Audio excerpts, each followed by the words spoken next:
함께 봉독하신 말씀 누가복음 12장 16절에서 21절 말씀 중심에서 하늘의 보물을 쌓으라 라는 제목으로 함께 말씀을 통해 은혜 나누기를 원합니다. 어쩌면 예수님께 찾아온 어떤 아들, 형과 아버지의 재산을 상속받는 가운데 불만이 있었다라고 볼 수가 있죠. 그래서 예수님께 뭔가 하소연하며 도와달라고 했지만은 예수님은 이런지하에 거절했다라는 것, 그 연결되는 말씀이 지금까지 계속되고 있습니다.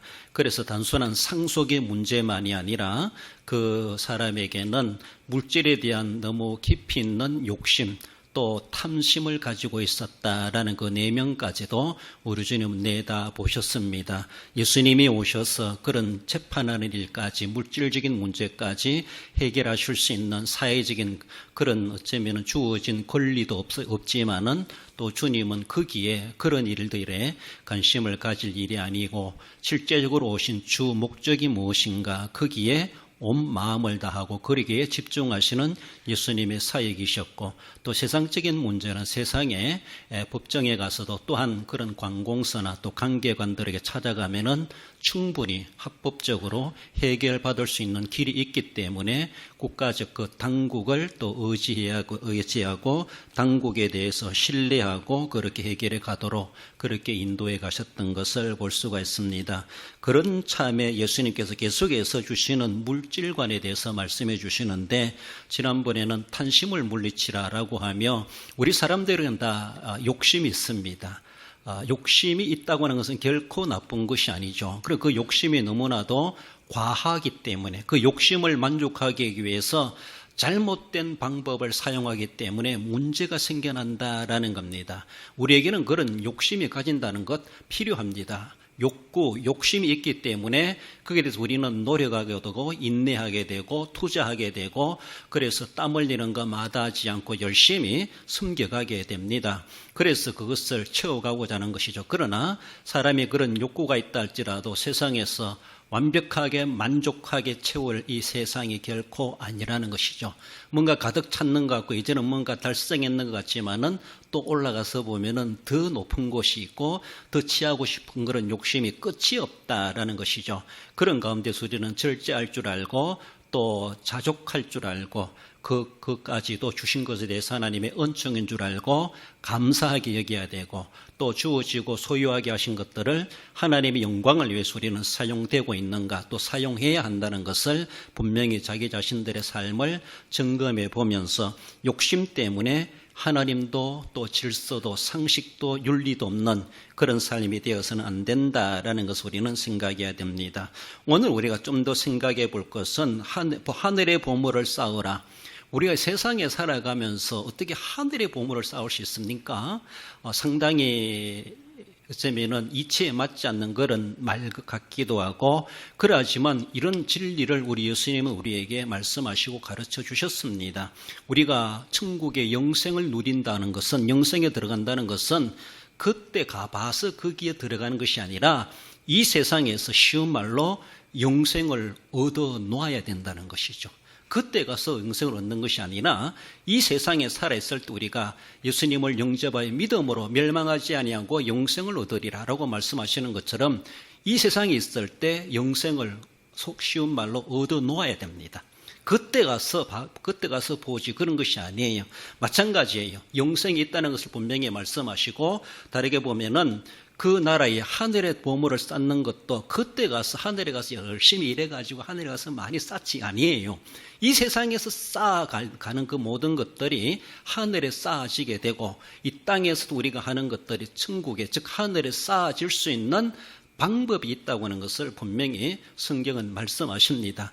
이렇게 하면은 그것이 너 모든 행위가 하늘에 쌓아지는 것이다 라고 하는 것을 주님이 분명히 말씀하셨습니다. 그러므로 우리는 그 가르침의 진리를 믿기 때문에 그렇게 숨겨가고 그렇게 행함으로 인해서 하늘의 보물을 쌓는 삶을 살아가는 것이 육신의 몸을 입고 살아가는 오늘 생존하고 있는 우리들이 가져야 될 분명한 자세요, 또한 필요성이 있다는 것을 말씀하는데, 그래서 분명히 우리는 땅에 살지만 하늘이란 말씀을 하나님 예수님이 말씀하시는 것처럼 땅과 하늘이 있어요. 천지예요. 서로의 관계성이에요. 우리는 양면적인 관계를 맺고 살아가고 있습니다.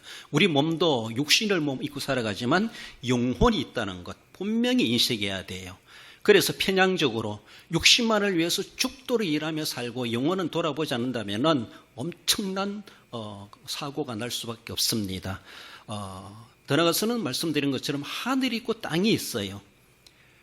그렇죠? 부자가 있고 가난한 사람이 있고 내가 부할 때도 있고 내가 가난할 때도 있을 수가 있어요. 이런 관계성 우리는 가지고 살아가고 있고 결단코 그것을 부정할 수가 없고 존재하지 않는다라고 말할 수가 없어요. 현세가 있는가 하면은 내세가 있어요. 그래요. 그럼 우리는 현세에 만족하며 살아갈 것이 아니라 내세를 위한 것도 이 땅에 있을 때 우리가 준비해야 되고 그 내세의 만족을 위해서 우리가 해야 될 일들을 현세에 있으면서 분명하게 해야 한다는 거예요. 육신의 몸을 입고 살아가지만 육신을 위해서만 살아가는 것이 아니라 내 영혼을 위해서 살아가야 돼요. 땅을 딛고 살아가지만 땅에서만이 아니라 땅에서 하는 그 모든 것들이 하늘에 쌓여지는 그런 일들을 땅 밟고 살아가는 동안에 해야 한다는 겁니다. 그러므로 이런 양면적인 관계성을 우리는 분명히 인식해야 된다는 것이죠. 내가 있는가 하면은 타인이 있어요. 자타. 자기가 있고 타인도 있다. 자기만을 위해서 이기적으로 살아가면 안 되고 남을 위해서도 뭔가 우리가 할 수 있는 일을 같이 병행해야 한다는 거예요. 그래서 한쪽만 치우쳐가지고 편향적으로 살아간다라면은 그것이 오늘 본문에 나오는 그 상속의 문제로 찾아와서 탐심에 쌓여있는 그 사람을 향하여 말씀해 주시고 오늘 본문의 말씀처럼 어리석은 부자나 다를 바가 없는 그런 인생이고 그런 종말일 수밖에 없다라는 겁니다. 우리는 살아있지만 분명히 또한 죽음이 있다는 것을 우리 인정해야 돼요. 영원히 살지 않습니다. 그러므로 생사가 있고 더 나아가서는 인간이 있는가 하면은 하나님이 계시다는 것을 신인 하나님이 계시다는 걸 분명히 인식해야 됩니다. 세상에 눈에 보이는 사람들만 있네 아니에요. 눈에 보이지 않는 영이신 하나님이 계시다는 것 분명히 인식해야 됩니다. 이런 관계성 결코 그 존재에 대해서 부정할 수 없는 그런 양면적 관계성을 가지고 우리는 살아가고 있다. 그래서 눈에 보이는 것만으로 땅을 딛고 살아가는 육신만 위해 살아갈 것이 아니라 관계되는 것이 또 무엇인가? 거기에 대한 상반되는 존재하는 것이 무엇인가? 땅이 있으면 하늘이 있다. 육신이 있으면 영혼이 있다. 현세가 있으면 내세가 있다. 인간이 있으면 하나님이 있다. 현세가 있으면 내세가 있다. 이런 것들을 늘 생각하며 나는 그런 양면적 관계성을 어떻게 관계하고 있는가? 무관하게 아무런 관계없이 살아가는 오늘 본문의 어리석은 부자 그 사람의 모양이 될 수밖에 없다라는 겁니다. 그래서 너무 육신으로만 치우쳐도 안 되고 너무 영적인 것 신비로운 것만 추구하며 육신을 소홀해서도 안 된다는 것이죠. 이 땅에 살아가면서 그래서 편향적인 것이 아니라 어쩌면 균형을 잡혀있는 그런 삶을 우리 주님은 우리에게 건면해 주신다는 것. 그래서 하늘의 보물을 쌓아라는 제안해 주시는 말씀 먼저는 존재의 주권자 하나님을 살펴봅니다. 예수님께서 한 비유를 말씀하시면서 어리석은 부자 이야기를 할 수 있는데 대뜸 예수님은 하나님은 이러시되 하나님을 그렇게 쉬운 말로 이야기에 하나님을 모셔옵니다. 좀 쉽게 말하면 하나님을 끄집어낸다는 것이죠. 대뜸 하나님의 이름을 그에게 들려줍니다. 하나 이야기를 하시면서 서두에 딱 등장하는 그 이름이 존재가 누구예요? 하나님이라는 거예요. 옛날에 어떤 사람이 아니라 하나님이 이러시되 하나님이 이러신다는 거예요. 예수님의 비유 이야기지만 이것은 모든 것에 대한 하나님이 등장되어지게 되어 있고 우리 육신의 삶에 하나님을 배제해 놓고 말할 거리가 아무것도 없다고 말할 수가 있어요. 우리는 쉽게 이야기하고 뭔가 일을 할 때에 하나님 의식하지 않고 살아갈지 모르지만은 내가 의식 안 할 뿐이고 못할 뿐이고 하나님을 망각하여 살아갈 뿐이지 늘 우리의 인생의 삶 속에 하나님이라는 것이 존재합니다.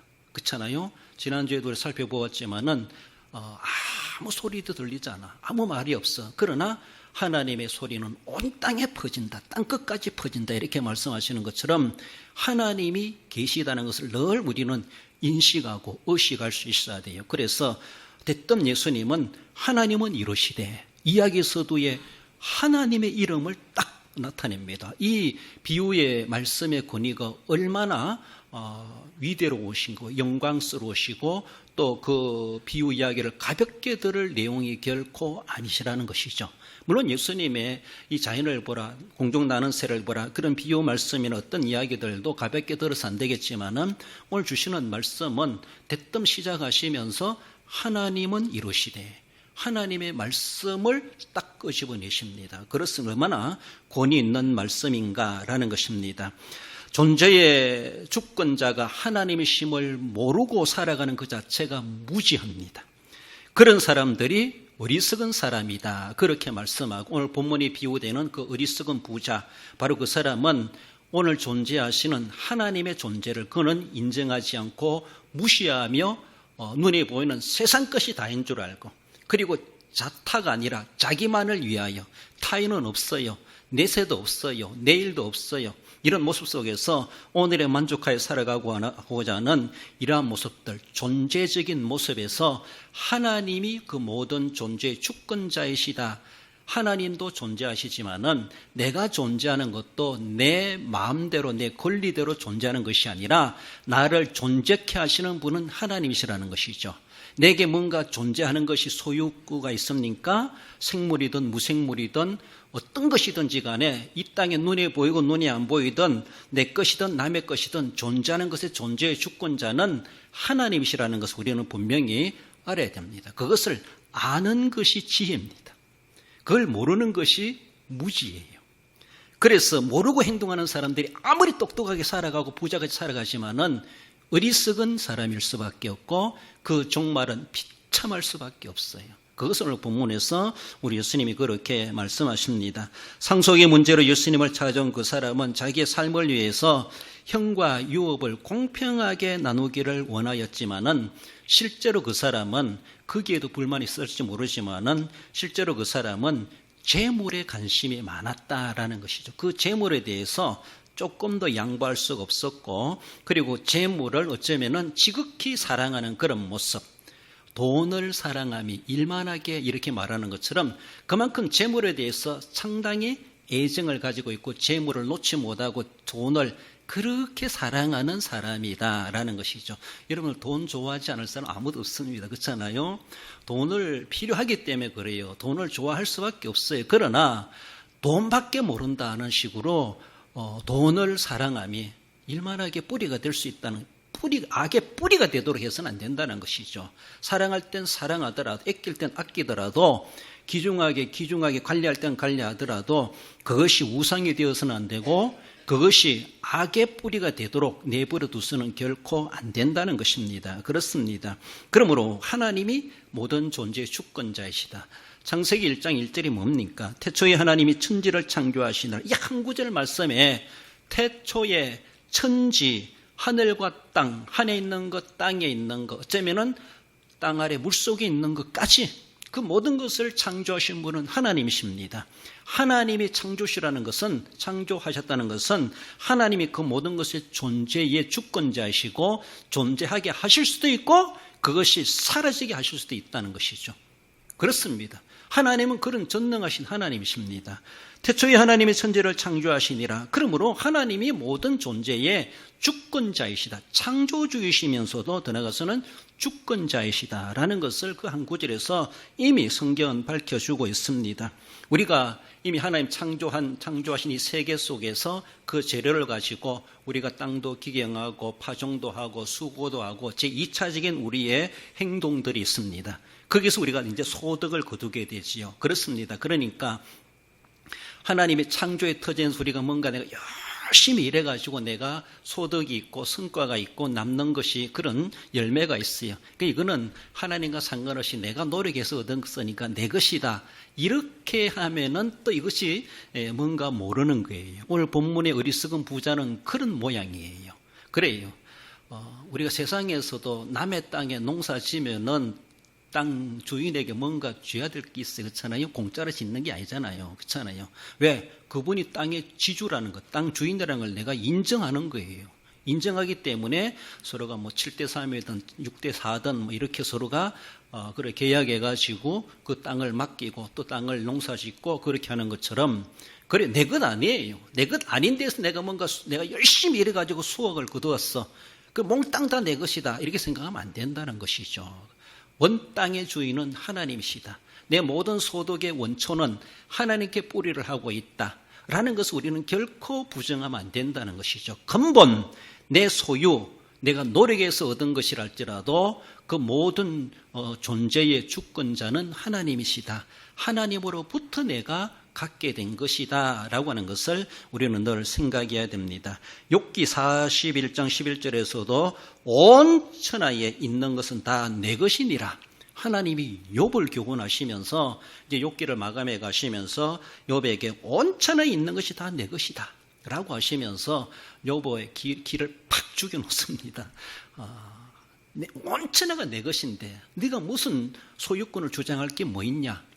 내가 수많은 그런 짐승을 그리고 너의 자녀들까지도 다 잃었지만은 너의 건강, 너 생명까지도 위태로운 가운데 있지만은 온 천하에 있는 것이 다 내 것이다. 네가 그렇다라고 나한테 억울하다고 말할 수 있느냐? 말할 수 없어요. 하나님이 주시기도 하시고 가져가시기도 하시는 거예요.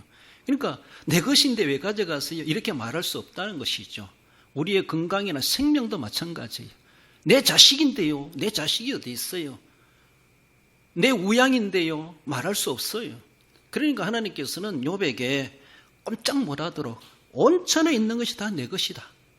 이 말씀 앞에 우리는 세상 말로 찍소리 못하는 거예요. 하나님 앞에 맞습니다. 알고 보니까 하나님의 것을 가지고 내가 그동안 부자로 누려왔네요. 부유하게 살아왔습니다.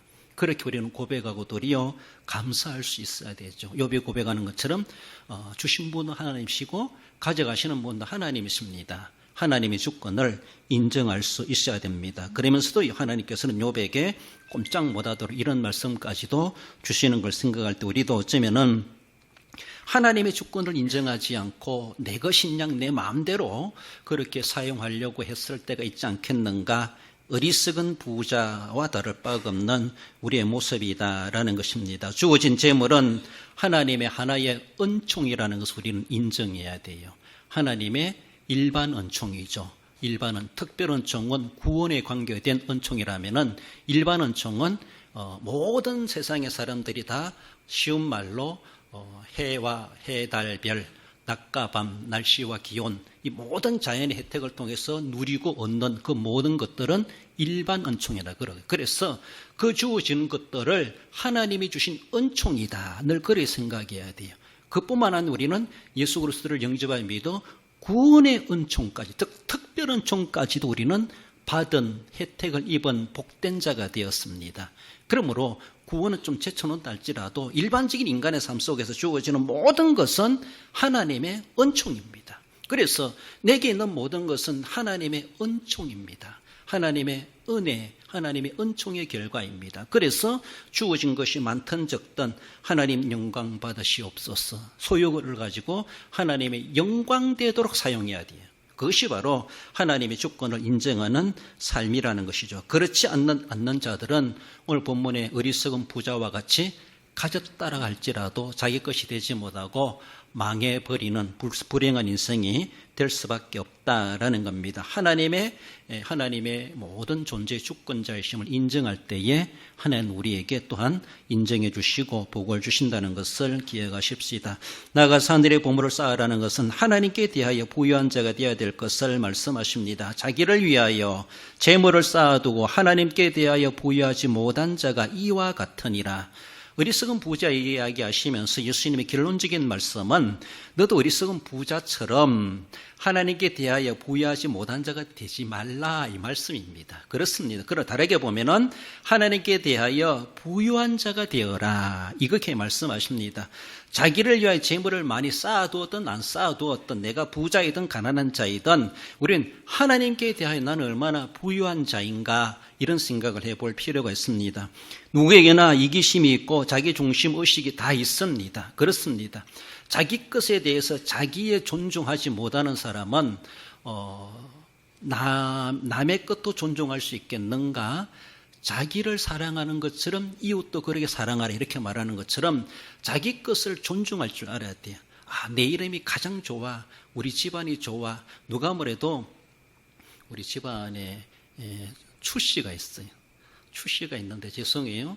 또 사위를 보는데 변씨를 봤어. 고모님이 추씨도 안 좋은데 또 변씨 사위를 봤네 이러면서 뭐 변씨는 어떻고 추씨는 어떻습니까? 사람들이 자꾸 인식을 그렇게 하고 있어요. 그러니까 누가 뭐래도 우리 고향의 피종진 목사님 온 세계 돌아다니면서 세상에 가장 최고 좋은 성씨는 피씨라고 하면서 자타가 스스로 자부심을 가지고 자랑하며 다니신다 이렇게 말씀하시는데, 그래요. 누가 뭐라든지 간에 임씨가 제일 좋다 세상에서 막 이런 자부심을 가지고 살아가지고 내가 왜 임씨 집안에 태어났지?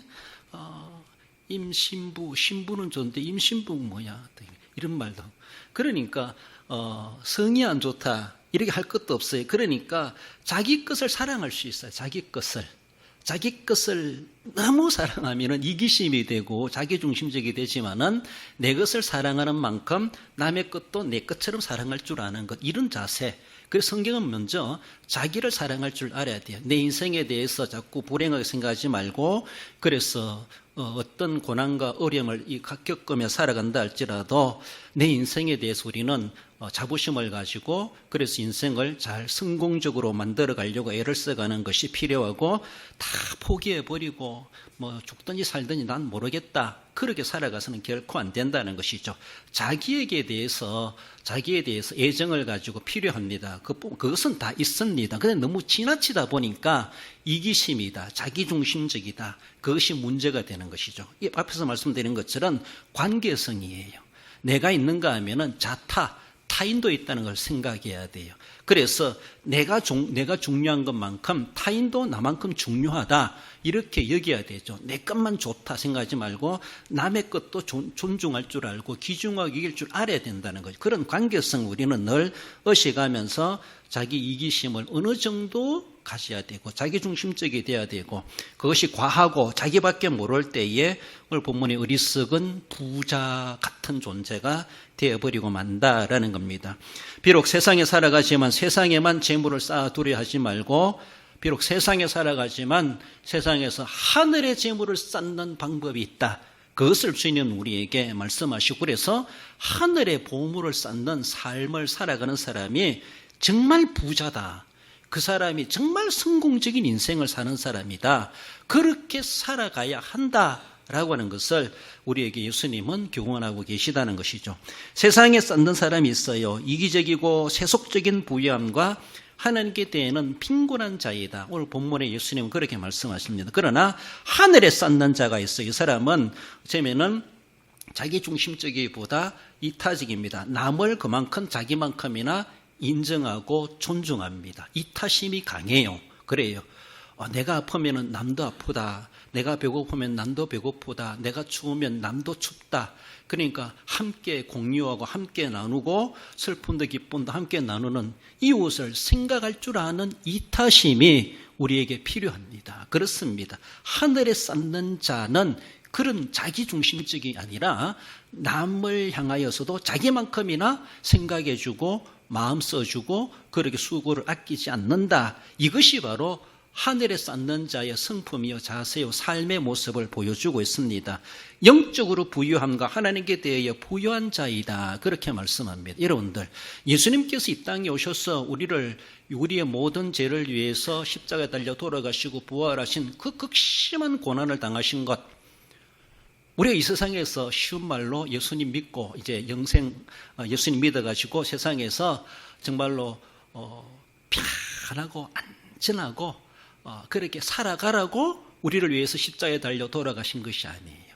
부활하신 것이 아니에요. 그래요. 사도 바울 예로 들어본다면 세상에서 성공적으로 살아가려면 부활을 예수님 안 만났어야 돼요. 안 만나야 돼요. 예수님 만나가지고 인간적으로 볼 때는 그 인생 정말로 안전히 내리막길처럼 세상 사람들이 바라볼 때 그렇습니다. 예수님 만나가지고 예수님의 십자가를 믿고 부활을 믿는 사도 바울에 대해서 그 뒤로는 그 인생에 파란만장한 고난의 길이 펼쳐집니다. 이게 현세예요. 그렇지만은 그 모든 파란만장한 인생의 삶의 그 상반적인 모습에서 그가 고난당하는 만큼 하늘의 상급, 하늘의 면류관이 쌓여져 가고 있다는 것입니다. 쌓여져 가고 있어요. 세상에서 내가 뭔가 누려갔다라면은 하늘에 쌓여질 것이 없다라고 볼 수가 있어요. 그러므로 믿음을 지키기 위해서 예수님의 십자가를 믿고 구속의 은혜의 감격을 가지고 부활의 소망을 가지고 살아가니까 많은 핍박과 환난을 당합니다. 죽을 고비도 넘기고 유대인들에게 많은 내쫓김을 당하고 얼마나 고난을 당합니까?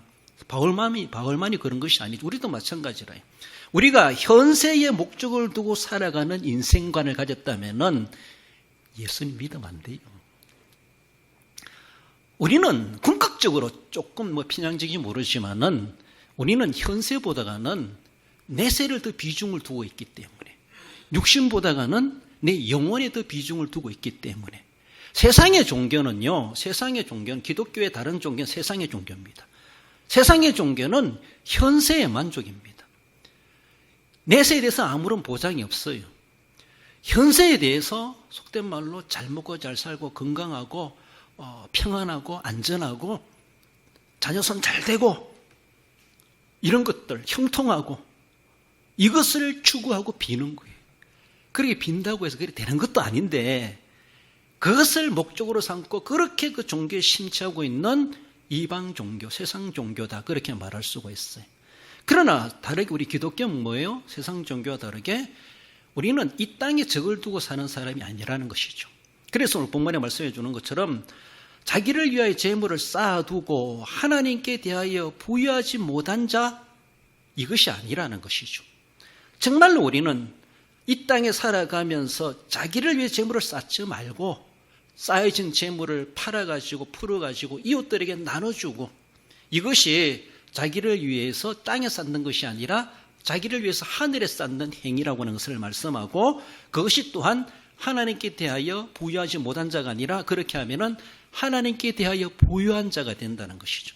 하나님이 그 부여하심으로 우리에게 부여한 하나님으로 나타나셔서 우리의 영혼을 결코 궁핍하게 만드실 하나님이 아니시라는 겁니다. 그러므로 예수님이 우리를 위해서 십자가에 달려 돌아가시고 부활하시고 우리가 예수님을 믿는 것은 현세에서 복받기 위해서 믿는 목적이 결코 아닙니다. 그렇다고 해서 현세의 복을 안 주시는 것은 아니에요. 하나님 무조건 천국만 알아라 이것이 아니라는 것이죠.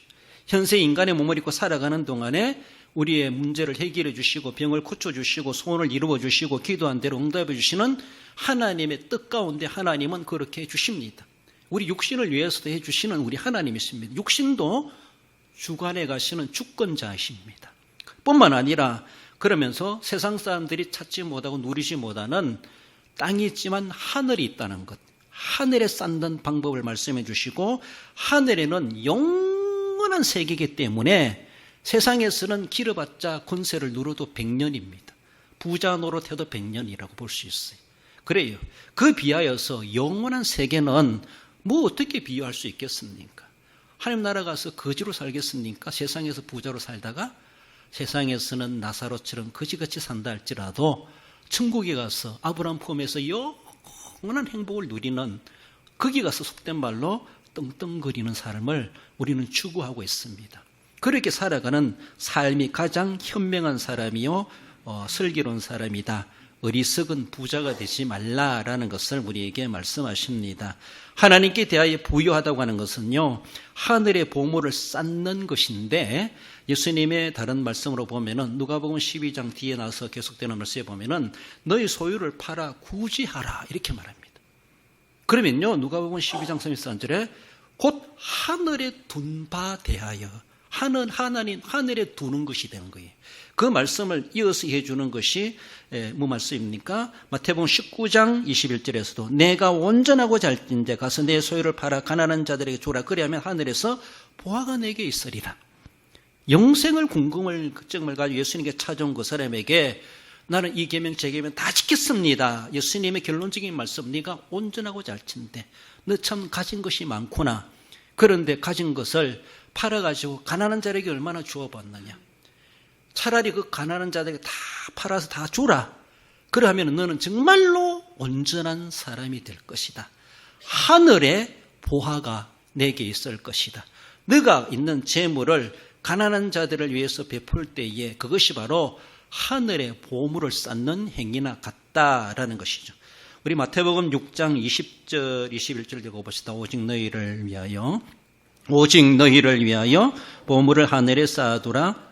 거기는 좀이나 동록이 해하지 못하며 도둑이 구멍을 뚫지도 못하고 도둑질도 못하느니라. 내 보물 있는 곳에 내 마음도 있느니라. 아멘. 그렇습니다. 누가복음 12장 33절 그 말씀이 이 말씀입니다. 누가복음 12장 33절 뒤에도 그렇게 내 소유를 팔아 구제하여 곧 그것이 하늘에 둔 바가 되는 일이다 라고 하시면서 마태복음 6장 20절 말씀 또 비슷한 말씀을 예수님이 하늘에 쌓아두면은 하늘에는 도둑질도 못하고 좀도 없다라고 하시면서 말씀해 주십니다. 그래서 하늘에 쌓는 방법 중에 하나가 구제행위라고 하는 것을 말씀합니다. 물론 구제만이 아니겠죠. 우리 하나님 앞에 11조를 드리고 감사 예물을 드리고 생일 감사금을 드리고 성경금하고 구제헌금하고 또 여러 가지 건축헌금을 하고 촬영헌금을 하고 내게 있는 소유를 가지고 주님의 이름으로 주님 앞에 이모저모로 목적헌금을 했을 때 그것도 하늘에 쌓는 행위가 되죠. 내가 알게 모르게 손으로 숨기고 봉사하고 이웃을 돕는 것 물질만이 아니라 내 몸의 수고, 그렇죠. 또 남다르게 교회를 사랑하고 아끼고 필요를 채워주고 또 기도하는 그 모든 행위들이 하늘에 쌓는 여러 가지 방법 중에 하나라고 볼 수가 있습니다. 그래서 오늘은 물질적인 물질관에 대해서 말씀하시다 보니까 구제라는 말씀을 주님이 강조하시는 것을 볼 수가 있습니다. 그래서 물질에 너무 탐심에 빠지지 말고 물질의 소유, 물질의 주권자이신 하나님이 우리에게 말씀하시되 하나님은 이르시되 어리석은 자가 되지 말고 자기만을 위해서 세상에 쌓아두지 말고 하나님이 이르시되 너를 위해서 하늘의 보물을 쌓아두라. 이 말씀은 하나님이 이르시되 하나님이 우리에게 주시는 진리의 말씀이라고 하는 것을 말씀하십니다. 그러므로 우리는 하나님께 대하여 부유한 자가 되어야 할 것을 말씀합니다. 이런 행위는 인간의 생명과 재물이 하나님께 근거하여 내게 주어진 것이다 라는 것을 생각하며 늘 겸손함과 더 나아가서는 나는 주인이 아니라 나는 청지기에 불과합니다.